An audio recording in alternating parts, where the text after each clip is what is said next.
సింగనమల నియోజకవర్గ వైఎస్ఆర్ కాంగ్రెస్ పార్టీ విస్తృత సమావేశం జరిగింది. గ్రామం నుంచి కూడా పార్టీ నిర్మాణం చేసి ప్రజల కోసం వైఎస్ఆర్ కాంగ్రెస్ పార్టీ ఏ విధంగా పనిచేయాలని జగన్మోహన్ రెడ్డి గారి మార్గ నిర్దేశనం మేరకు ఈరోజు సమావేశమయ్యాం. ఒక పటిష్టమైన పార్టీ నిర్మిస్తాం. ఏ కార్యకర్తకి ఎక్కడ కష్టం వచ్చినా సరే అందరం కలిసి వచ్చి ఆ సమస్య దగ్గర కూర్చుంటామని తెలియజేస్తా ఉన్నాం. కమిటీల నిర్మాణాన్ని పూర్తి చేస్తాం.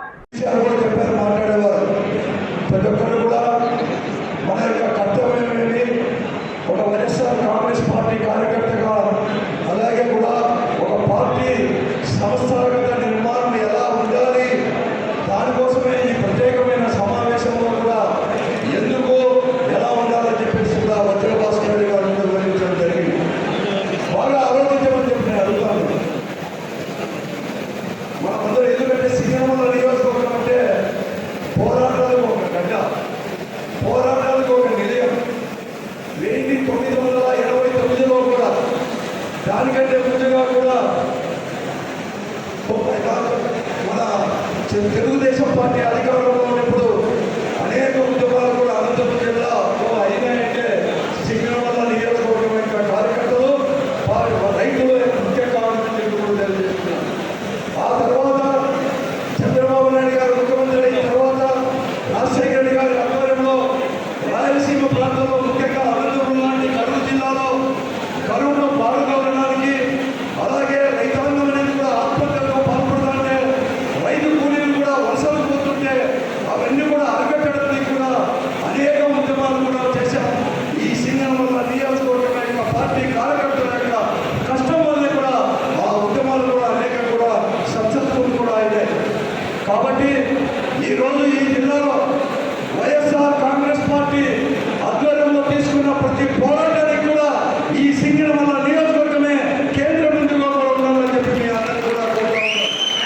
దానికి సంసిద్ధం కావాల్సిన అవసరం కూడా ఉంది. దానికి సంసిద్ధం కావాలంటే ఇప్పుడు మనకు చెప్పినట్టుగా పెద్దారెడ్డి ఏమో కొడతామంటున్నాడు, అతనేమో భాస్కర్ రెడ్డి ఏమో మరొకటి చెప్తున్నాడు. అన్ని దానికి కూడా సిద్ధమైన దెబ్బలు కూడా సిద్ధమైన కమిటీలో కూడా రావాలంటున్నాడు.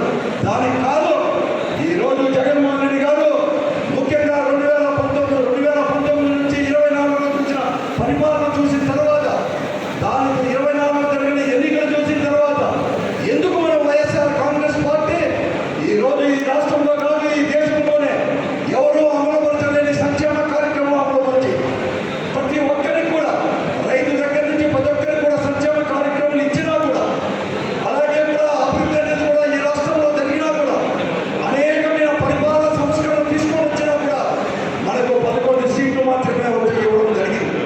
అంటే ఈ రోజు ఇక్కడ సమావేశం ఇంతమంది అయినా కూడా మన ఓట్లు మనం కూడా వేయించుకోలేని పరిస్థితుల్లో కూడా ఉండిన విషయాన్ని కూడా ఈ రోజు మన జగన్మోహన్ రెడ్డి గారు గ్రహించారు. అంతేకాదు, ఈ రోజు గ్రహించి అప్పుడు జరిగిన తప్పులను కూడా సరిదిద్దుకొని ఈ రోజు మన అందరినీ కూడా సంసిద్ధం చేసేదే కాకుండా రేపు అధికారంలోకి వచ్చిన తర్వాత ఈ పార్టీ కార్యకర్తలకే పెద్దపీట వేయాలని చెప్పేసి ఈ పార్టీ కార్యకర్తల గొంతుల్ని ఆ రోజు తీసుకొని నిర్ణయాలను తీసుకొని ప్రజలకు అందిస్తున్న సంక్షేమ కార్యక్రమం కూడా వాలంటీర్ల ద్వారా కాదా మీ ద్వారా కూడా అందించాలని చెప్పేసి ఈ రోజు ఈ రాష్ట్రంలో వైఎస్ఆర్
పేరు పేరు నమస్కారాలు. ప్రత్యేకించి నారాయణ మా ఛాంపియన్ పేరు చెప్పినట్టు మర్చిపోయాడు మా ఛాంపియన్. అట్లాగే మన మండల అధ్యక్షులకి భువన శ్రీకాంత్ గారికి నాకు ప్రసాదే గుర్తుకొస్తాను. ప్రసాద్ నాకు 16 ఏళ్ళ నుంచి వాళ్ళ నుంచి తాగే పెద్దాడికి అర్థం కాదు. ఆ తర్వాత మా మండలాధ్యక్షుడు బృందానికి, అట్లాగే కాదర్కి, అట్లాగే మా ఎల్లారెడ్డికి, అట్లాగే మా మహేశ్వరుడికి కాదని చెప్పేసి ఇలా పేరు పేరున, అట్లాగే నెల్లూరు మండలాధ్యక్షుడు శివాకు, ప్రతి ఒక్కరికి పేరు పేరున, అట్లాగే అక్కడి మా అధికార ప్రతినిధి గారు చూస్తున్నారు వారికి ప్రతి ఒక్కరికి పేరు పేరు నమస్కారాలు. అందరి తరఫున జగన్మోహన్ రెడ్డి గారికి ఒకటే